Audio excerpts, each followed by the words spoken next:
Hey, folks, welcome to InTheMoneyStocks.com's live trading action video. My name is Gareth Soloway, Chief Market Strategist here. Today's date is Monday, July 29th, 2019. So here's the S&P 500. Notice how the S&P 500 continues to bubble up against this upper trend line of resistance. Again, it is hammering on it, but this is a big level of resistance. My guess is we're either going to have a big breakout on the Federal Reserve on Wednesday's announcement, or it'll be a big breakdown. So the market basically setting up most likely stays right around this trend line going into that announcement on Wednesday, the FOMC policy statement. Now, to talk a little bit about that quickly, market is anticipating 25 basis point cut. That is what they're going to get. Why? Well, they're going to get it regardless of whether or not we need it because the market expects it. And I think that's important to understand.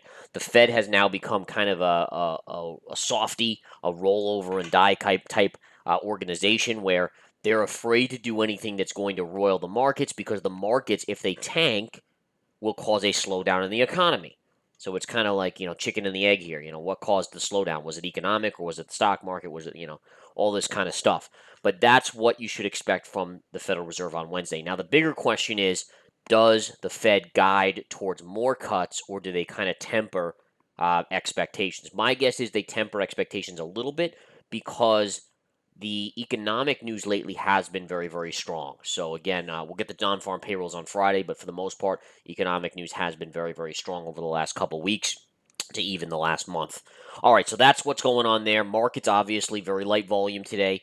You should generally expect light volume until we get the Federal Reserve on Wednesday. There's a chance that Wednesday morning could be active because of Apple earnings.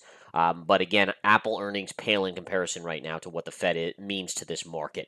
All right, next up, I want to show a couple stocks that I'm watching very closely, guys. Again, these are ones that you want to pay close attention to. Let's start with Amazon. Amazon is coming down here. It did tag my first gap fill support here, as you can see, in bouncing. But this is basically a follow-through from the earnings debacle. So earnings for Amazon, not impressive considering the valuation. What's kind of cool about this chart is you could see this reversal candle. So you had a strong up candle here.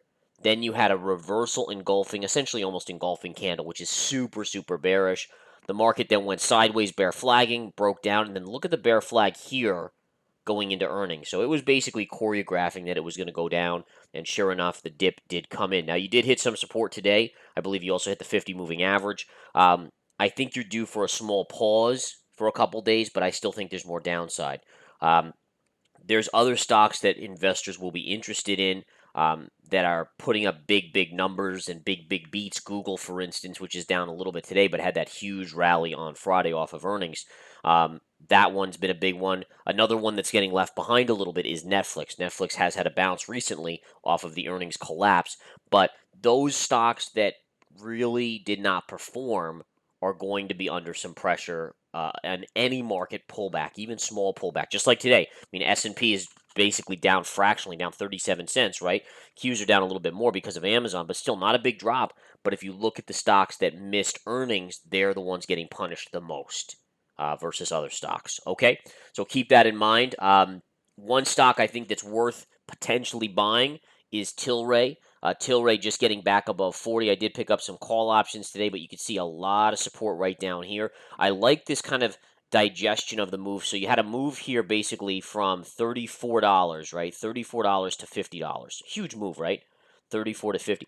And then look at how long it's just kind of chopped around and gone slightly lower. I love charts like this because what this is you get a lot of people chasing the move up and they're buying here, and at the top. And then as it comes down, those weak hands kind of fold and they say, oh, I can't deal with this anymore. I'm worried it's going to go to new lows. That's why you get this. But the reason why it's not falling back sharply is because everyone is not dumping. Only the weak hands are dumping.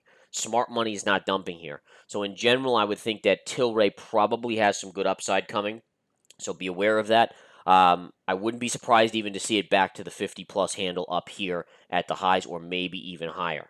Okay, and again, this stock has had quite the fall. Now, it never deserved to be at 300. I mean, if we look at the chart up here, never should have been up here. In all fairness, it never should have even been at 100. But I think arguably at $30 to $40, it is pretty cheap down here, especially being a momentum play that's in a still intriguing sector in the market. Okay, so that's what's going on there. Another stock getting hammered today is Shopify.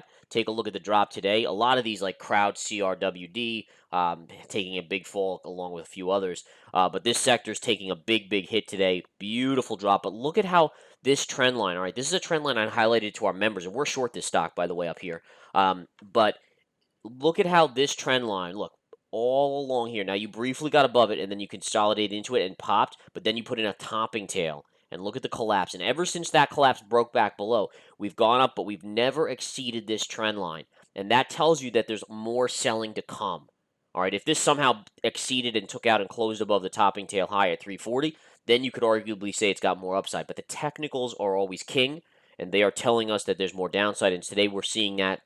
Now, they do report earnings later this week, so that's going to be a big wild card. But again, it wouldn't shock me to see this sub $300 within a week or so after earnings. It will not surprise me. I mean, this stock it's had an insane run. I mean, look, if I zoom out of this chart, look at where this stock was, right? So you're talking about basically at the start of the year, this was a $118 stock, and it just hit 340. I mean, you know, you got to be able to say it. So you're telling me in basically 6 to 7 months that the value of the company went up 150%, actually like 200, actually, sorry, 200 plus percent. I mean, that's hard to buy. That's hard to buy. I'm not buying it, at least. So when you think in those metrics, you start to say, wait a minute, have things gone a little bit too far? Are things a little out of whack?